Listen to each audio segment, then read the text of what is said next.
नमस्कार शेतकरी बांधवांनो, आपल्या चॅनलवर तुमचं मनापासून स्वागत आहे. शेतकरी मित्रांनो, सध्या संपूर्ण महाराष्ट्रात एकाच गोष्टीची चर्चा सुरू आहे, ती म्हणजे पुण्यश्लोक अहिल्यादेवी होळकर शेतकरी कर्जमुक्ती योजना 2026.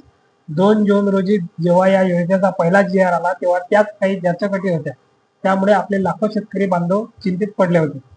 पण शेतकरी मित्रांनो, 14 जुलै 2026 रोजी झालेल्या मंत्रिमंडळ बैठकीत सरकारने एक अत्यंत मोठा आणि ऐतिहासिक निर्णय घेतला आहे.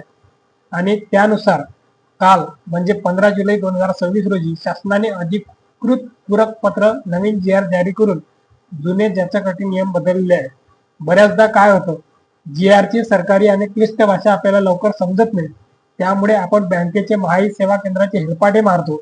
पण आजच्या या 10 मिनिटाच्या व्हिडिओमध्ये आपण या योजनेची संपूर्ण माहिती सोप्या गावरान भाषेत समजून घेणार आहोत. जुन्या लाभार्थ्यांचे नुकसान कसे वाचले, 2 लाखाच्या वर कर्ज असणाऱ्यांनी काय करायचे आणि नियमित कर्ज भरण्याच्या नियमात काय बदल झाला. माहिती खूप महत्वाची आहे, त्यामुळे एकही सेकंद स्किप न करता व्हिडिओ शेवटपर्यंत पहा आणि लगेच आपल्या चॅनलला सबस्क्राईब करा. शेतकरी मित्रांनो, आधी आपण हे समजून घेऊ की मूळ योजनेनुसार कोणती कर्ज आणि कोणत्या कालावधीतील कर्ज माफ होणार आहे. तुम्ही 1 एप्रिल 2019 ते 31 मार्च 2025 या कालावधीत बँकेकडून अल्पमुदत पीक कर्ज घेतलेले असावे. हे कर्ज 30 सप्टेंबर 2025 पर्यंत थकीत झालेले असावे आणि 31 मार्च 2026 पर्यंत त्याची परतफेड झालेली नसावी. अशा पात्र थकबाकीदार शेतकऱ्यांचे मुद्दल आणि व्याजासह जास्तीत जास्त 2 लाख रुपयापर्यंत कर्ज सरकार माफ करणार आहे. यामध्ये जमीन धारण्याची म्हणजे क्षेत्राची कोणतीही अट नाही. जर दुष्काळामुळे बँकेने तुमच्या पीक कर्जाचे रूपांतर मध्यम मुदत कर्जात पुनर्गठन करून दिले असेल आणि त्याचे हप्ते 30 सप्टेंबर 2025 रोजी थकीत असतील, तरी तुम्हाला या 2 लाखाच्या कर्जमाफीचा पूर्ण लाभ मिळेल. आता वळूया त्या ऐतिहासिक बदलाकडे, ज्याने महाराष्ट्रातील लाखो शेतकऱ्यांना दिलासा दिला आहे. आधीच्या नियमात शासनाने म्हटले होते की ज्या शेतकऱ्यांना यापूर्वी म्हणजे 2021च्या महात्मा ज्योतिराव फुले शेतकरी कर्जमुक्ती योजनेचा लाभ मिळाला होता, त्यांना या नवीन 2026च्या योजनेमध्ये जास्तीत जास्त केवळ 50,000 रुपयापर्यंत कर्जमाफी मिळेल. म्हणजे जर अशा शेतकऱ्यांचे कर्ज 1.5 लाख किंवा 2 लाख थकीत असेल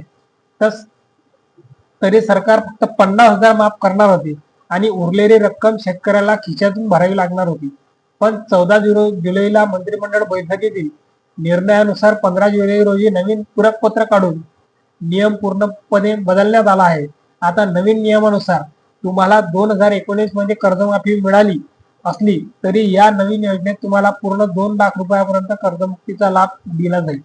ही 50,000ची जुनी मर्यादा आता पूर्णपणे रद्द करण्यात आली आहे. यामुळे ज्या शेतकऱ्यांचे कर्ज 1.5 ते 2 लाख रुपये थकीत होते आणि जुन्या 50,000च्या मर्यादेमुळे ते अडकले होते, त्यांना आता थेट लाभ मिळणार आहे. अतिरिक्त याचा फायदा होणार आहे.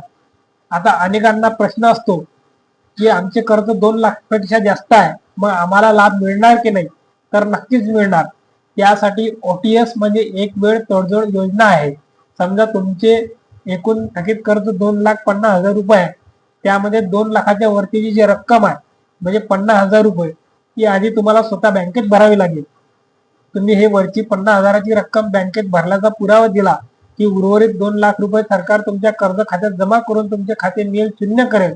आणि सर्वात चांगली गोष्ट म्हणजे ही वरची रक्कम स्वतः भरण्यासाठी सरकारने शेतकऱ्यांना 31 मार्च 2027 पर्यंतची मोठी मुदत दिली आहे. आता बोलूया त्या प्रामाणिक शेतकऱ्यांबद्दल जे वेळेवर बँकेचे कर्ज फेडतात. अशा शेतकऱ्यांना शासन 50,000 रुपयापर्यंत प्रोत्साहनपर लाभ अनुदान देणार आहे. 15 जुलैच्या सुधारणेनुसार प्रोत्साहनपर लाभाच्या अटींमधून सन 2026-27 हे वर्ष आता वगळण्यात आलेले आहे. याचा असा अर्थ आहे की जर तुम्ही सन 2022-23, सन 2023-24 आणि सन 24-25 या 3 आर्थिक वर्षापैकी कोणत्याही 2 वर्षाच्या कर्जाची उचल करून ते विहित वेळेत पूर्णपणे परत केले असेल तर तुम्हाला हे 50,000 रुपये मिळतील. चालू वर्ष 2026-27 अजून संपाही असल्याने त्याचा विचार या प्रोत्साहनपर लाभाच्या अटीमध्ये आता केला जाणार नाही. आता सर्वात महत्वाचा म्हणजे की कर्जमाफी कोणाला मिळणार नाही, म्हणजे अपात्र कोण आहेत ते नीट समजून घ्या. माजी मंत्री, खासदार आणि आमदार आणि स्थानिक स्वराज्य संस्थांचे जे सदस्य आहेत ते, केंद्र व राज्य सरकारचे सर्व अधिकारी, कर्मचारी ज्यांचे मासिक वेतन 25,000 रुपयाचे जास्त आहे, शेतीबाह्य उत्पन्नातून आयकर टॅक्स भरणारे व्यक्ती ज्याचे मासिक पेन्शन 25,000 रुपयापेक्षा जास्त आहे, यामधून माजी सैनिकांना सूट देण्यात आलेली आहे.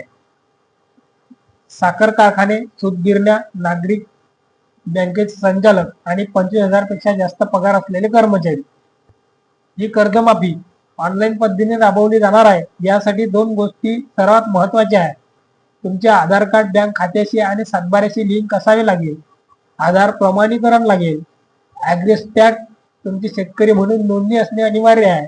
त्यामुळे या गोष्टी तुम्ही आधीच करून ठेवा.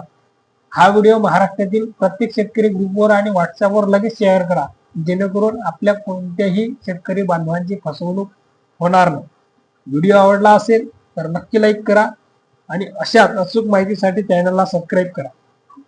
पुन्हा भेटूया अशाच एका नवीन माहितीसह. तोपर्यंत धन्यवाद. जय जवान जय किसान.